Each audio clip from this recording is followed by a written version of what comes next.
Sicko Nation, what is good, man? Thanks for being here. Bucks Sixers last night. We're going to look at some Tyrese Maxey stuff. We're going to then look at both runs that the Bucks made. And then we're going to look at the fourth quarter and kind of figure out what it was that put us away outside of the officiating, because that put us away too.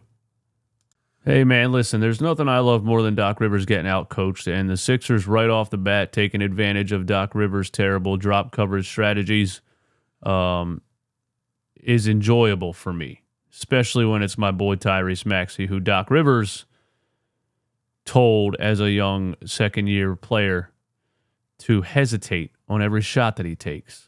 This play's interesting because Mo Bamba is going to come up and set the screen for Tyrese, but Tyrese jumps the screen, kind of catching Patrick Beverley off guard, and then Bamba sets the screen on the backside, catching Pat Bev off guard, and then you got Brook Lopez into terrible drop coverage.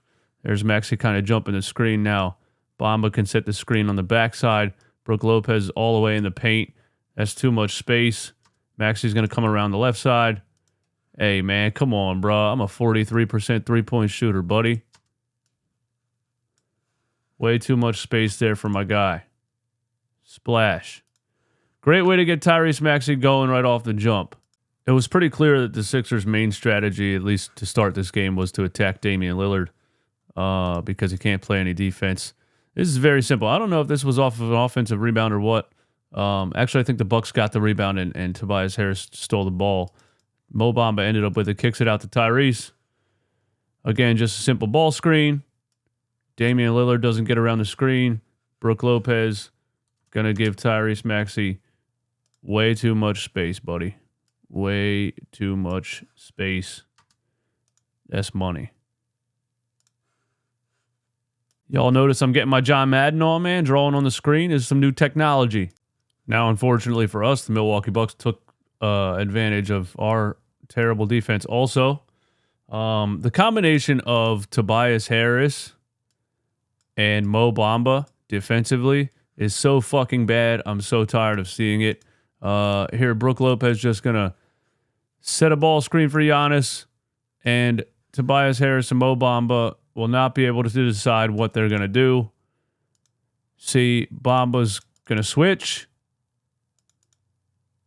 but Tobias Harris doesn't switch. So now you have double-teamed Giannis on the elbow, leaving Brook Lopez, who is a very good three-point shooter and kills us every single time we play the Bucks. Butt naked, wide open. Shout out my boy Romp. And we did that about 10 times in the game. He made 5 of them. Here's a combination of Mo Bamba and Tobias Harris again.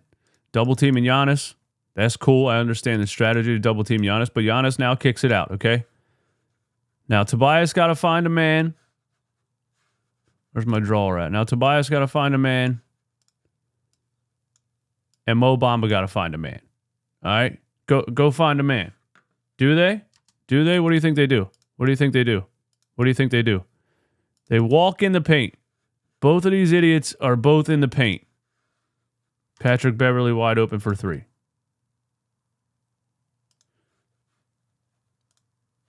Look at this fucking screenshot, dude. Look at this defense. What are we doing?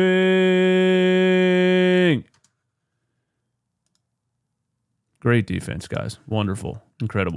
Now, the Sixers made a 10-0 run in the second quarter with a lineup of Tyrese Maxey, Buddy Hield, Kelly Oubre, KJ Martin, Paul Reed.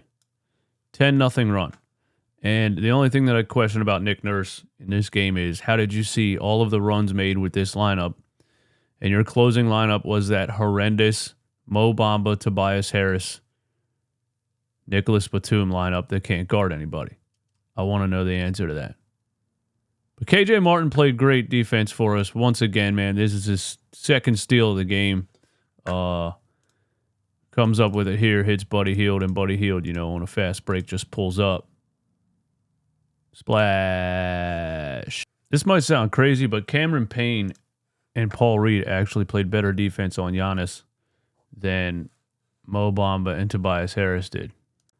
This lineup played great, man. And I think it's time for Nick Nurse to admit that the starting lineup that he has out there and the finishing lineup that he has out there is not the best possible lineup. Now, this was with Tyrese Maxey on the bench, of course, but Cameron Payne played a great role filling in there. He's going to force Giannis to drive right. Paul Reed's going to step up. Perfect defense right here. And then we're running. Paul Reed with a beautiful block on Giannis right there. Great defense. Thanks for the no-call referee. Giannis laying there. He wants the call. You know how he goes. He had 18 free throws. That wasn't enough for him, apparently. Cameron Payne on the other end kicks to Kelly Oubre, who gets into a little midi.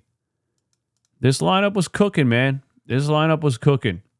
This lineup would eventually put the Sixers up by 12 in the second quarter. And I really think Nick should have went with this lineup to finish the game. Bobby Portis a rebound right there on Kelly Oubre miss. But instead of doing the fundamentals and outletting the ball, he tries to dribble. Paul Reed says, I got you.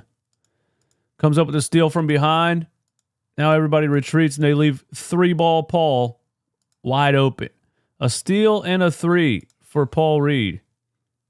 And he wasn't in the finishing lineup in this game. You want to see a breakdown of the closing minutes of the game and what happened and what I think about the decisions for Nick Nurse and his finishing lineups and the NBA officials and everything else? It is in the full video is in the members only section. Please consider becoming a member for a little tiny $5 a month. It supports me. It helps me grow the brand.